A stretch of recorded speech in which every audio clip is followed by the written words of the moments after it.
折叠屏手机这一形态为什么会出现，并且各家厂商都在争相推出类似的产品？一部分原因自然是因为传统手机内卷使大部分厂商都被自身的原始定位囚禁在了茧房之中，没有很好的办法挣脱诸如性价比之类的标签。新形态的出现，很大程度上可以让厂商另开一条赛道，借助折叠这一形态，在自家产品线中让一台售价破万的高端手机加入就显得顺理成章了，算是一个高端化的捷径。当然，高端技术本身的探索和应用也是各家选择它的一个重要原因。在第一代折叠屏手机刚刚上市的时候，我们就跟大家聊过，主观认为大众始终在追求同屏下的显示效率或者显示密度，从设备底层上兼容更多的功能，也就是所谓的设备集成化。当然，这个观点可能很多人并不认同，先别急。我们先回想一下10年前的 MP3、MP4、卡片相机、小灵通、小型电视、PDA 等等等等吧。如今的智能手机将它们的核心功能通通整合到一起了。这时候也有人可能会说，我现在依然用 MP3 听歌。是的，没错，但不可否认，除了发烧友市场，手机已经大规模取代了它们，迫使这些被兼容的设备变得更加极客化、小众化。手机可能不能把前面那些设备每个方面都做得非常极致，但都有其核心功能手机也就逐渐成为了高度集成化的绝对大众设备。如果我们从这个角度出发，如今的折叠屏所做的就是在手机里再兼容一个设备——平板电脑。这次我们汇集了7台主流的折叠屏手机，聊聊各家的现状、各自的体验以及问题，和我们主观对于移动设备发展的一些小想法。Hello， 大家好，我是双九，欢迎收看本期小白测评。首先，机型选择，竖折的手机主要是在形态上的变化，而且牺牲了续航、充电、性能、拍照，几乎是全方位牺牲，换来了貌似相对便携的形态但我们用了一段时间，感觉真的差不多，更多是单纯的设计吸引。本期我们选的就都是横折手机。目前的厂商是让用户结合内外屏，一个手机形态，一个平板形态结合使用，各取所长，应对不同的场景需求。那这个1+1究竟是大于2还是小于2，就是我们关注的重点了。大家不用把这期当成横屏来看，因为价格也完全不同，你就当了解一下折叠屏的现状即可。第一个 ，ID 手感。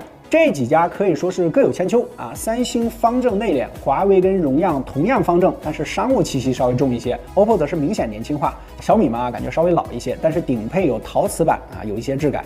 重量由低到高即便是最轻的三星 Fold 3也到了271克，不带壳都有扎扎实实的半斤多了。厚度方面，在折叠形态下 ，Mix 不负众望拿下双冠王达到了17.2毫米，其余大多数都在14到16毫米之间。三星折叠后是一个微型，最薄处14.4毫米，最厚处16毫米。打开状态下，三星最薄处仅为6.4毫米，最厚的则是范文实打实的8毫米。折叠屏的手感还有一个很重要的方面，就是宽度。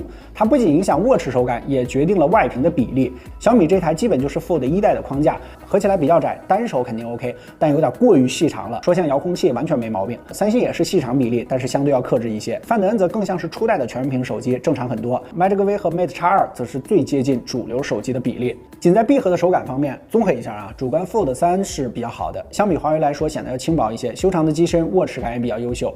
范德恩圆润的鹅卵石手感还不错，较为称手，275克不算太重，问题是太厚了。Magic V 和 Mate X2 稍重一些，但也在能接受的范围内，可以当做超标的正常手机看待。至于300多克的长柄超重遥控器，也可以作为年轻人的第一个健身器材。铰链手感可以说是折叠屏的命门之一，开合的力度需要恰到好处，才能减轻开合这一动作带来的体验割裂和不适感。在这一项中，范德恩阻尼良好，稳定不松散，基本严丝合缝，并且支持了多角度悬停，但因为边框手感圆滑以及铰链的咬合力较大，开启的时候需要费点劲儿。荣耀初期体验是不能多角度悬停的，但是后来也确实发现了需要掌握一定的技巧就可以悬停了，比如这样。咱不如叫它 almost 的悬停，开合阻尼感也略高也是比较难打开。华为开合起来相对轻松，两者的铰链并没有 OPPO 那么紧实，会伴随着一点点齿轮的杂音。三星还算是比较优秀的，稳定易开合，多角度悬停，但在折叠后缝隙较大，这是大硬伤并且开合的前后段手感有差别。最差的则是年轻人的第一个教训，小米的开合手感松散，有一些杂音，并且也不支持悬停，合上之后也有较大的缝隙，完全打开之后你都要双手操作，所以体验差异就比较小了。非要单手的话，华为的楔形设计感觉会稍好一些。第二个，屏幕。主要关注的点是内外屏的素质、外屏的比例，还有内屏的折痕。外屏的比例越接近传统手机，就越有普适性啊，上手难度比较低嘛。小米和三星的外屏，一个是遥控器，一个是 Almost 的遥控器。除了浏览信息流，其他的使用场景都会比较难受啊，打字回消息都会比较别扭啊，并且不少 App 界面都会因为这个奇葩的比例出现适配的问题，即便是有高刷，也不太会愿意长时间使用。好吧，其实短时间也不太想用。华为荣耀的外屏是更接近主流的21:9，支持高刷，都是6.45英寸。华为左侧药丸挖孔，有一定的视觉重心偏移，荣耀则是居中单挖孔，边框和谐，支持高频的 PWM 调光，比例差不多，软件适配自然也不是什么问题。但因为重量和厚度啊，单手操作相对于传统手机肯定是要吃力的啊，不过也不至于很难受。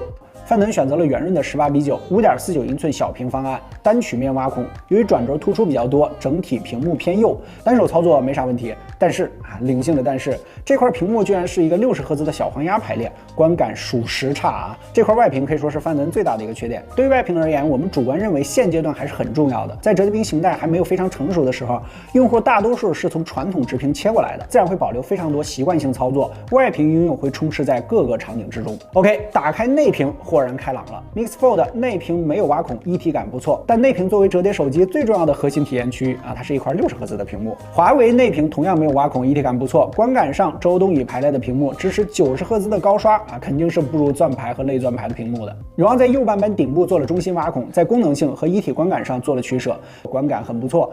在保护膜上有防反光涂层，换膜涂层也换新。关于调光和涂层，在荣耀那期专题中我们有详细展开过啊，感兴趣的小伙伴可以去看看。范能则是选择了15材质的 LTPO 120赫兹柔性屏，观感上算是国产折叠屏手机中最好的了。但是换个思路，这样内外屏的体验割裂感就更加严重了，让用户更加不想用外屏了啊！张老板可能就是想让你把它打开使用。Fold 3的屏幕不用多说了，120赫兹 LTPO 亮度色准都很顶级，但这个 Almost 的屏下摄像头是个啥？既没做到隐藏，也破坏了观感，实际拍摄效果也很差。煞，写的真是煞。折痕问题，在合上的时候，三星、小米是 U 型铰链有明显的缝隙啊，其余为水滴型铰链几乎看不到缝隙。之前各自的视频中我们也有展开聊过，这里就直接放个对比。正面亮屏状态下，其实看不太出来什么明显的折痕啊。至于侧面角度和细屏状态下的折痕嘛，眼见为实啊。你觉得谁表现最好呢？可以打在弹幕上。总体依旧属于别人看着，我靠，这手机咋用啊？自己展开之后没所谓的一个状态。第三个非常重要的软件体验。折叠屏的最大意义就是让你在小体积下获得了一块更大的屏幕，从而提高同屏显效比，利用大屏显示更多内容，完成更多操作。OPPO 虽然刚起步，系统的跟进速度还算是比较快的，很多功能都可以在设置内的大屏专区调试啊，整体还算不错。平行世界适配也不算少，操作逻辑紧跟主流。分屏之后，双手正常握持，两个大拇指基本可以覆盖左右两块屏幕，比较舒适。小窗这种传统异能自然不会有什么问题。还有一点 ，OPPO 应该也是意识到了，多指手势在大屏上可能有更大的用武之地，双指下滑分屏，四指缩小窗口，与拖拽点按的操作逻辑相比，都很符合直觉，没有优劣之分啊。OPPO 就是都提供给用户了，但 bug 也不少，比如平行世界突然失效了，需要重新关闭开启。B 站内点击动态内容后会自动弹回顶部，微信选择手机、平板同时登录，开合几次之后会自动退出，并且平板模式的选项会消失，等等等等。荣耀和华为这两台优秀的大屏体验一脉相承，但小窗和分屏的操作逻辑有些区别。荣耀的思路更加倾向于点按，比如在微博界面双开一个 B 站，直接在顶部点击即可，而华为更多的是拖拽逻辑。这俩综合来说，对于大屏的优化是最为优秀的。二者的软件体验之前的视频中也有详细介绍啊，就不再详细展开了。小米大更新一次之后啊，功能性上做的其实非常不错了，挺丰富的，但这也算是MIUI一直以来的一个问题，功能都有，但细节体验总是有各种各样的小问题，比如手势切换的时候会有明显的卡顿掉帧感。值得夸奖的是掌上 PC 模式啊，真的像是一个个人掌上电脑啊，使用起来也是很不错的，感觉有点像移动版的 TNT， 老罗流泪。也希望这个功能早日能适配到小米平板上。关于我们上面说到的 bug， 在小米、华为上也出现了。B 站内点击动态内容后会自动弹回到顶部，但基于安卓12的荣耀没有这个问题。什么？你说三星？三星根本就不支持 B 站的平行世界。但三星也不是没有平行世界啊，它需要在实验室内开启，但适配的 app 确实较少。微博的显示逻辑上也有一些不同，并且在小窗和分屏上会略显复杂，拖拽和点按都需要啊，但功能性上做的其实还 OK， 几乎所有软件都能强制小窗，如果海王的话也能多开几个，算得上提升效率了。软件体验上，相信各家厂商在立项之初就已经想好了逻辑，在正式上市之前，基本上都会完善好相关功能性。但是小 bug 各家其实还都有这样那样的。折叠屏这种手机啊，如果你连大屏软件都做不好的话，那真的就是为了折叠而折叠了。关于折叠屏扬声器的部分，受限于篇幅，我们在这里就不详细展开了。之前的视频都有具体内容，感兴趣的可以去翻看。第4个，充电和续航啊，为什么这次要拎出来单独讲啊？因为作为便携移动设备，又是一大一小2块屏，如果续航掉崩了，上面的各种体验、各种优化，一切都是白搭。根据小白聪明数据库最新的折叠屏专项测试，电池最大的小米 Mix Fold 反倒续航最差，5小时重度续航测试都没坚持完啊，仅仅4小时32分钟就关机了。后面2小时的5G 游戏测试下，电量掉得飞快，并且也出现了掉帧，握持起来也有些烫手啊。不过它支持67瓦的快充，范德恩续航最好，在坚持完5小时重度续航测试之后，还有19%的电量，但是33瓦的充电也确实不快。其他3款则是大差不差。充电方面，小米功率最高，具体时间大家可以暂停看一下这张表格。看到这里，全面测评环节就结束了。你应该也发现缺少了什么啊？就是影像和游戏这2个部分，其实我们都有详细实测，但我们这里真的不想再浪费时间展开了啊！因为如果你重2个方面的话，我们直接建议你就不要选择折叠屏的手机了。其实都是受限于体积和形态原因，之前的各种散热和影像技术都是基于传统手机形态下的。折叠屏看着挺大挺重，但内部空间其实它是相当于2部小手机合在了一起，但两边都没有空间堆料，最多也就是普通水准，连旗舰都算不上。这里我们直接放机组样张，大家可以看看。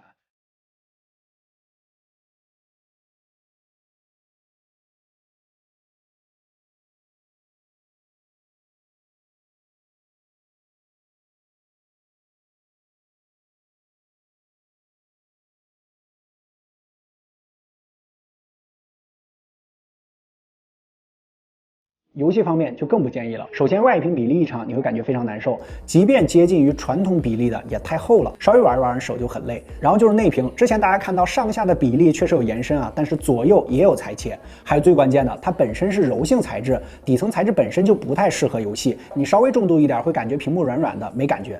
再加上比例也不相同，即便强制了原始游戏比例，手感和观感也不好。想好好玩游戏，还是选择传统手机吧。最后总结一下 ，Mix Fold 虽然价格便宜，但硬伤确实较多啊，都调侃是年轻人的第一个教训，但其实也不是一无是处。比如在软件上，它做了比较多的掌上 PC 这个方面的探索。作为品牌的第一台，算是积累经验条了，但还是劝你别买啊。其余几个做的都各有所长。Fold 3和华为 Mate X 的价格较高啊，X 的影像和系统体验，包括 SOC 都不错。Fold 3则有折叠屏中唯一的 IP_8 防水机械结构做防水啊，这里还是要感慨一下国际大厂的制造能力。韩版或者港版 Fold 3的性价比还是 OK 的啊，有兴趣的话可以去看一看。荣耀 Magic V 的价格相对适中，整体也比较完善，但是在影像方面表现平平。范德恩这台机器能看出它确实非常用心，价格也是性价比最高的一台，但外屏不太行啊，软件体验上 bug 也不少。现阶段，因为折叠屏的厚重、较高的价格、本身的易损性和维修成本，以及软件方面的各种不完善，我们其实并不太推荐普通用户购买。但不可否认，折叠屏这一形态相对于几年前已经有了很大的进步，价格也确实在变得越来越亲民。不管你喜不喜欢、认不认同这种手机形态，整个行业的很多资源确实都在这一方面发力。能不能成为主流，依旧还要让子弹再飞一会儿。这也算是我们不推荐的一个原因吧，因为它还在路上。但如果你现在就想尝试，价格能接受的话，也是完全 OK 的。OK， 我们回到开头的问题，平板、手机这2个设备1+1的结果到底是多少呢？主观认为1+1还是要小于2的。这2个点都没有做得特别好，但是又是灵性的但是啊，我们主观依然认为折叠屏是重要的形态分支，不管是拓展市场的行为也好，做技术储备也罢，依然看好厂商对于这种形态的各种探索。我们相信会随着技术的进步，在这个分支下会涌现出非常优秀且非常成熟的产品。另外，供应链也有一些消息，大家全当八卦啊。苹果其实也在这个领域在做各种各样的探索。汽车刚刚被发明出来的时候，还没有马车跑得快；移动电话刚出来的时候，傻大黑粗。几十年过去了啊，马路上车水马龙，巴掌大的手机也是人手一台了。现在看1+1确实还小于2，但回到我们最开始的设备集成化的观点，现在的手机依然没有专业的 MP3 音质好，也没有索尼黑卡拍得好，更没有电视、平板的显示面积。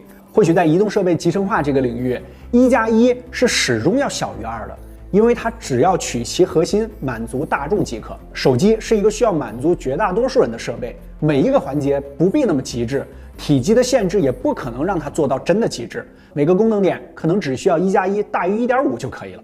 当然，这只是我们自己的一点小思考，欢迎讨论。OK， 这期视频聊得非常多，如果觉得对你产生了一点点帮助或者一点点思考，记得在下方给我们点赞，特别感谢。更多内容和精彩，大家在全网搜索关注小白测评，我们下期视频再见，拜拜。